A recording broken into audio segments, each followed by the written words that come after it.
Every finance influencer wants to talk about building wealth, how to invest, how to make your first million, how to get rich.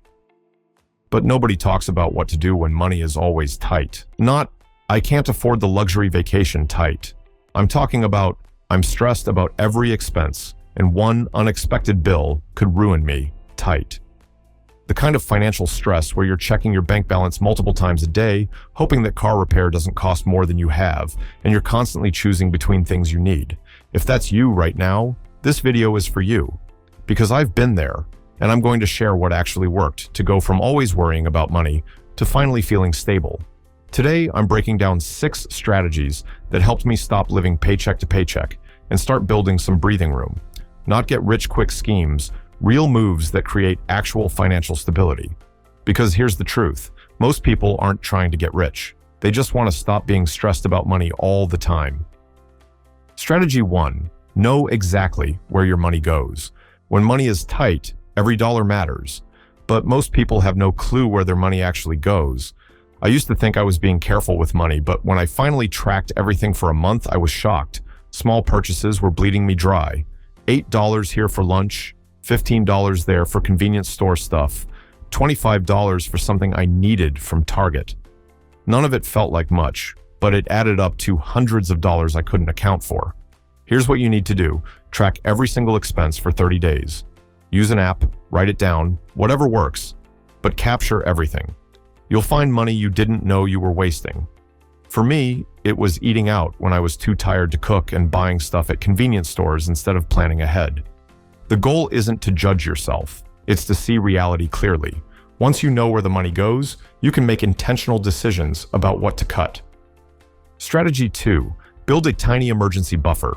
When you're living paycheck to paycheck, any unexpected expense becomes a crisis. Your car needs $300 in repairs, and suddenly you're borrowing money or putting it on credit cards. Start with a goal of $500, not $1,000, not 3 months of expenses, just $500.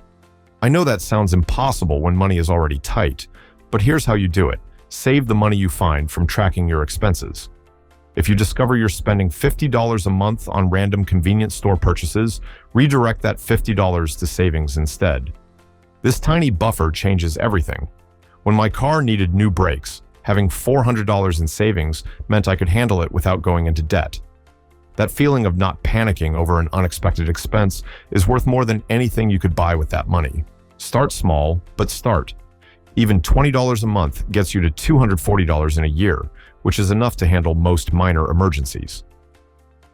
Strategy 3, increase your income, even small amounts. There's a limit to how much you can cut expenses, but there's no limit to how much you can earn.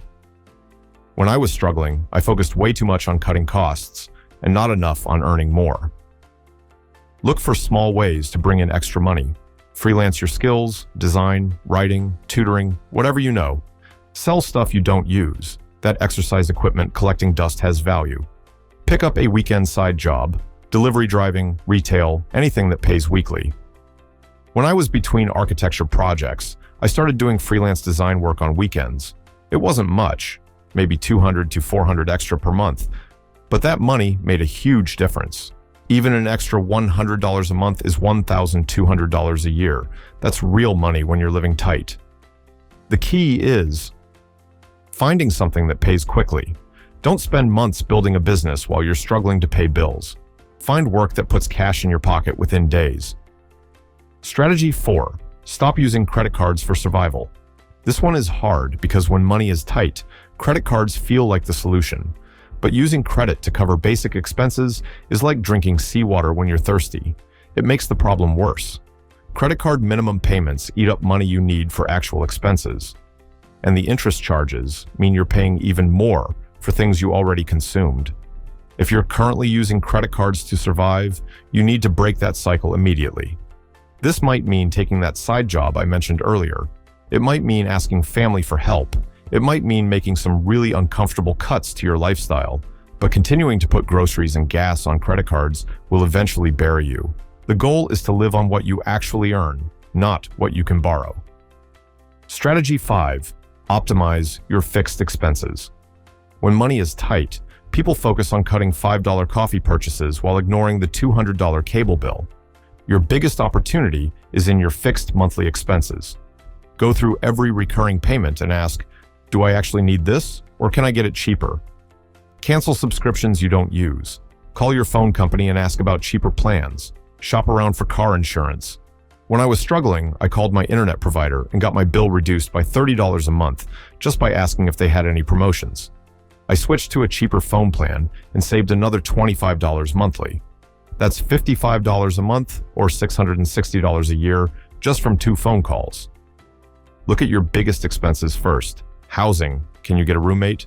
Transportation, do you need that car payment? Insurance, have you shopped around recently? Utilities, can you reduce usage or find better rates? Small percentages of big expenses add up to real money. Strategy 6, focus on stability, not growth. When you're financially stressed, you might be tempted by get-rich-quick schemes or risky investments. Don't. Your goal right now isn't to get rich. Your goal is to stop being stressed about money. That means building that emergency buffer, paying off high-interest debt, creating predictable income streams, reducing monthly expenses. Boring financial moves that reduce stress are worth more than exciting moves that might make you money. Once you have stability, once you can pay your bills without panic and handle small emergencies without borrowing, then you can think about building wealth. But stability comes first, the hard truth about getting ahead. Here's something nobody talks about. Being stressed about money makes you worse with money. When you're constantly worried about bills, you make emotional decisions and avoid dealing with your finances because it's too stressful. Breaking the stress cycle is as important as the practical steps.